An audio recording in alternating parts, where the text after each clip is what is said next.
آپ کے سوال ہمارے جواب تو پوچھیں۔ السلام علیکم طلعت بھائی، میرا نام احسان ہے اور میں آپ کا پروگرام ریگولرلی دیکھتا ہوں۔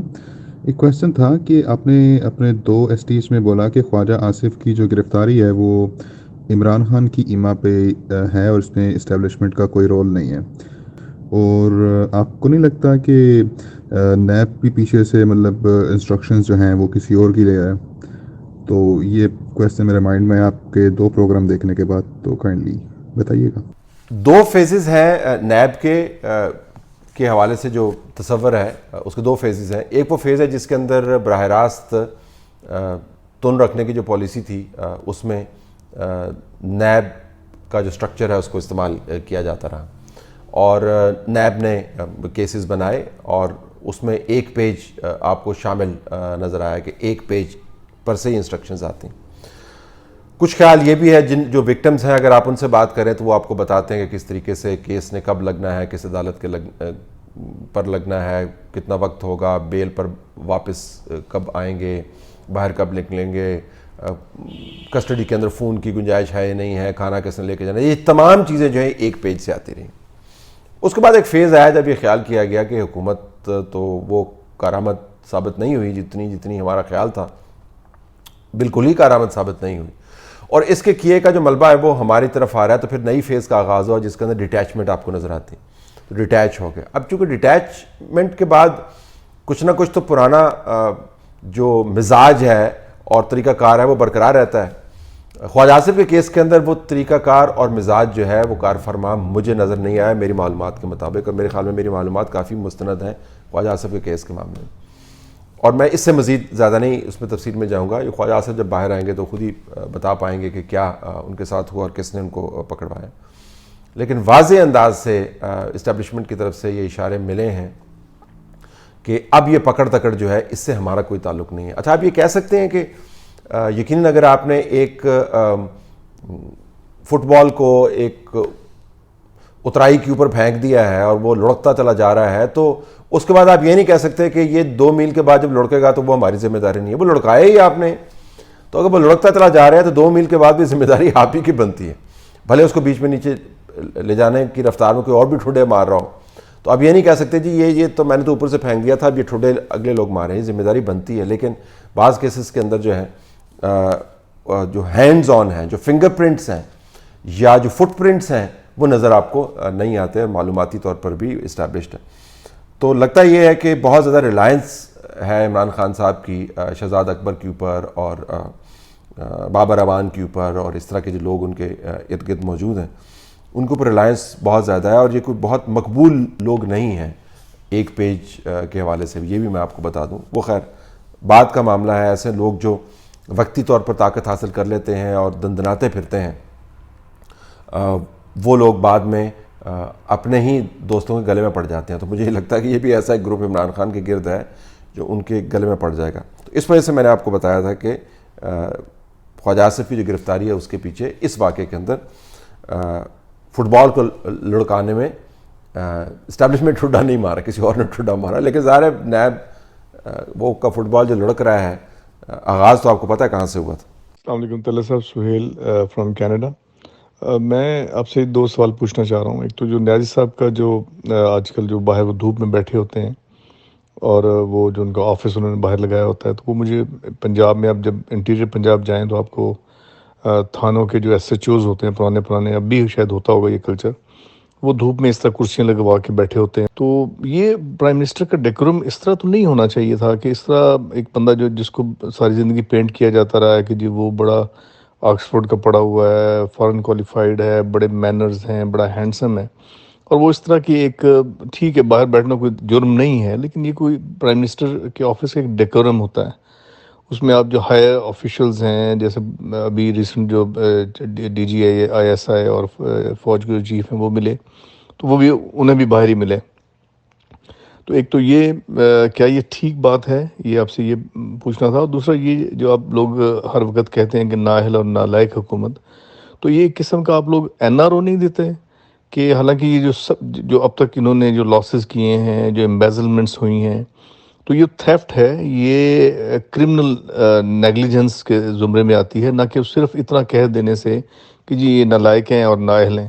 یہ تو بہت سافٹ ورڈز ہیں، اور یہ تو آپ بالکل ایک کھلا این آر او دے رہے ہیں. سب لوگ اپوزیشن بھی اور جتنے جرنلسٹ بھی بات کرتے ہیں، تو اس بارے میں ذرا پلیز ذرا وضاحت کیجیے گا. Thank you.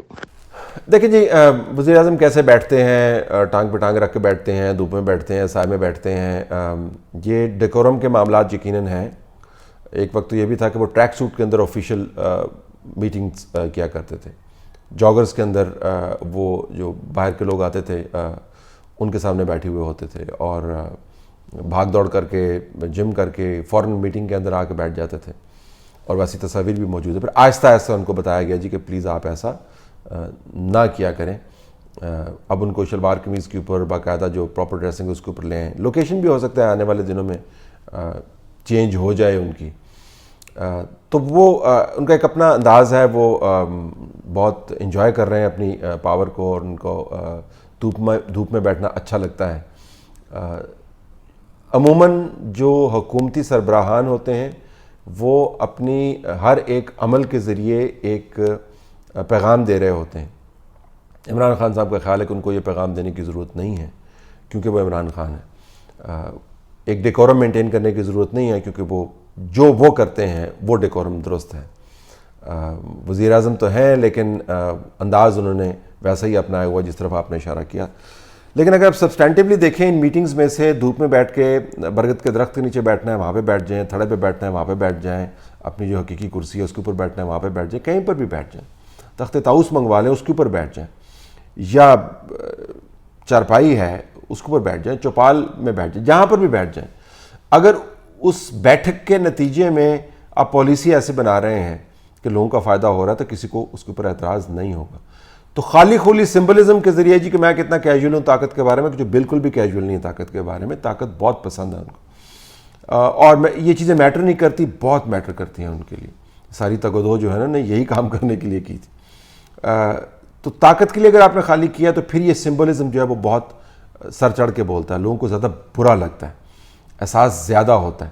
اگر یہیں سے ایسی پالیسیاں بن رہی ہوتی جس سے نوکریاں جنریٹ ہو رہی ہوتی ہیں، لوگوں کے فلاح کا بندوبست ہو رہا ہوتا، تو میرا نہیں خیال کہ آپ یہ سوال کر رہے ہوتے یا اس انداز سے سوال کر رہے ہوتے. باقی یہ جو ہے یقیناً آپ نے درست کہا کہ جس انکمپیٹنس کا قومی خزانے کو نقصان ہو، جس انکمپیٹنس کے نتیجے میں لوگوں کی جانیں ضائع ہو رہی ہوں، جس انکمپیٹنس کے نتیجے میں وائلنس ہو رہا ہو، جس انکمپیٹنس کے نتیجے میں نظام سلطنت جو ہے درم برم ہو رہا ہو، اس کا احتساب ہونا چاہیے.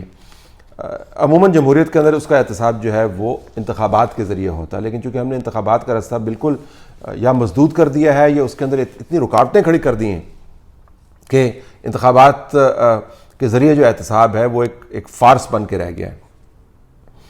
امریکہ کے اندر بڑی لوگ بات کرتے ہیں لیکن امریکہ کے اندر انتخابات کے ذریعے ہی ٹرمپ کا ناطقہ بند کیا گیا ہے. امریکہ کے اندر جو ہوا اس کے اوپر یقیناً جب ہو رہا تھا تو وہ it's a day of shame. لیکن آپ یہ دیکھیں کہ امریکہ کی اپنی جمہوریت کے اندر سے ہی جمہوری انداز سے جو مسئلہ کھڑا کیا گیا تھا ٹرمپ کے مسخرے پن کے حوالے سے اور اس کی تباہ کن پالیسیوں کے حوالے سے، جمہوریت کے اندر سے ہی اس کا جواب نکالا کیونکہ ان کا نظام تگڑا ہے. ہمارے یہاں سے جو انتخابی جواب ہے احتساب کے زمرے میں وہ آتا نہیں ہے، اس کو ہائی جیک کر لیا جاتا. تب لوگ یہ سوال پوچھتے ہیں کہ کیا کوئی اور احتساب ہونا چاہیے یا نہیں ہونا چاہیے.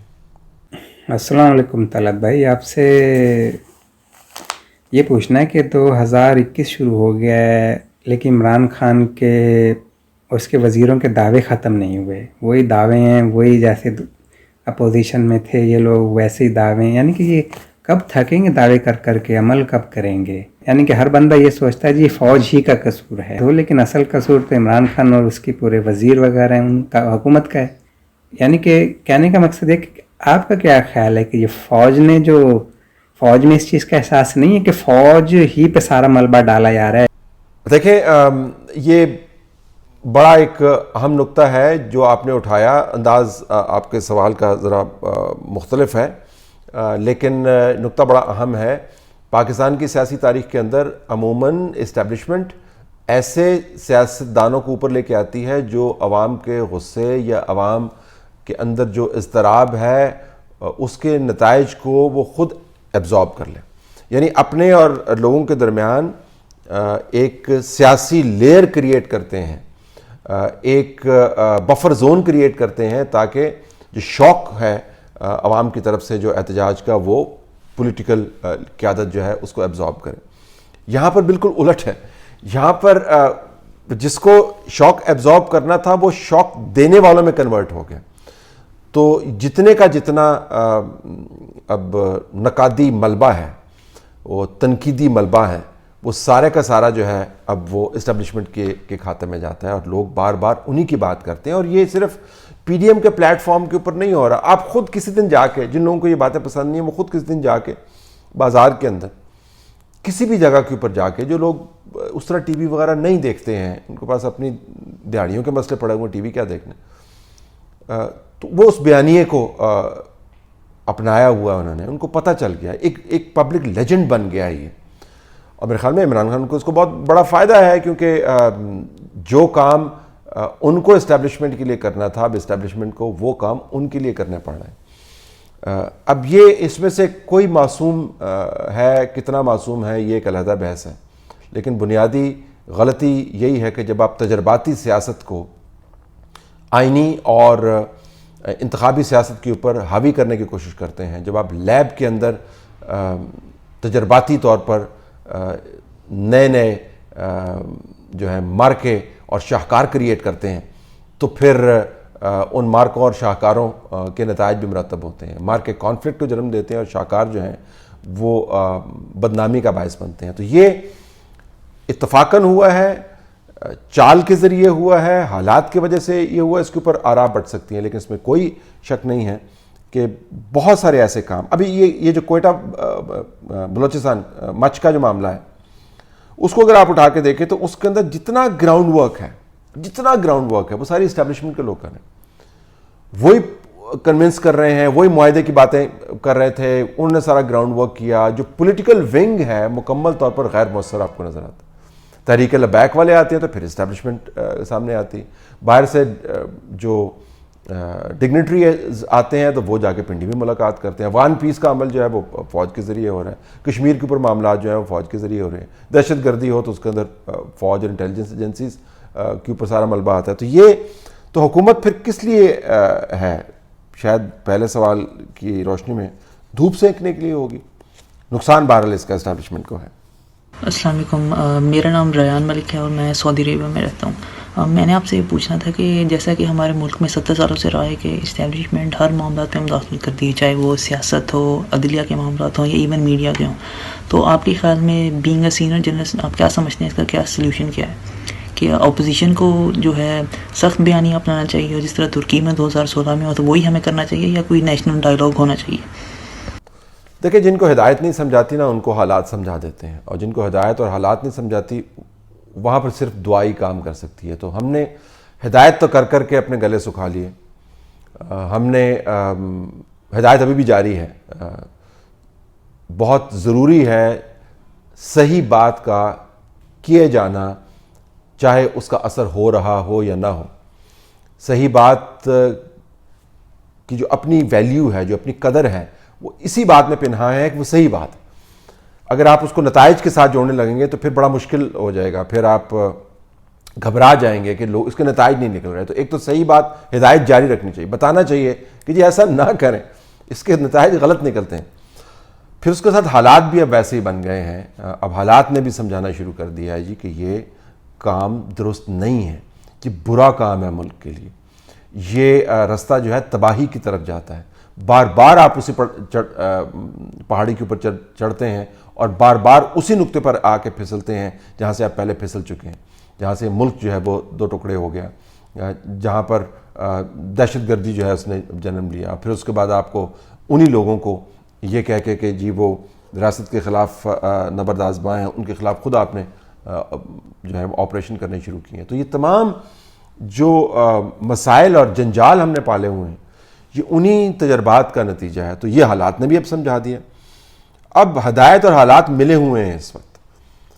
اس کے بعد ہم دعا ہی کر سکتے ہیں کہ اللہ توفیق دے, کسی کو سمجھ آ جائے کہ پاکستان ایسے نہیں چل سکتا. تو آپ یہ نہ سمجھے کہ میں صرف دعا کرنے کو ہی کہہ رہا ہوں. بڑا اثر ہوتا ہے اگر دل سے دعا نکلی ہوئی ہو, خشوع و خضوع کے ساتھ اگر مانگی گئی ہو, اور مسلسل مانگی گئی ہو. تو دعا بھی مانگنی ہے ہم نے, ہدایت بھی کرنی ہے, حالات کی طرف اشارہ بھی کرنا ہے, حالات خود بھی بتا رہے ہیں. اور حال اس کا بڑا سادہ سا جی کہ آئین ہے, اس کے مطابق آپ نے کام کرنا ہے. اچھا بھی اتنا سادہ حل ہے, اتنی مرتبہ کہا جا چکا کہ لوگوں کو یہ بات پسند نہیں آتی, وہ سمجھتے ہیں جی کہ اور زبردست قسم کا حل ہمیں دینا چاہیے. تو زبردست قسم کا حل زبردستی تو نہیں دیا جا سکتا. آئینی کتاب موجود ہے, اس کے اندر حل موجود ہے, پرفیکٹ نہیں ہے, بالکل بھی پرفیکٹ نہیں ہے, بہت گنجائش ہے اس کے اندر تبدیلی کی, لیکن آپ کو واپس جانا ہوگا اس آئین کی کتاب کی طرف. اگر آپ نہیں جائیں گے تو ٹامک ٹوئیاں مارتے رہیں گے اور ملک کی ایسی کی تیسی کرتے رہیں گے.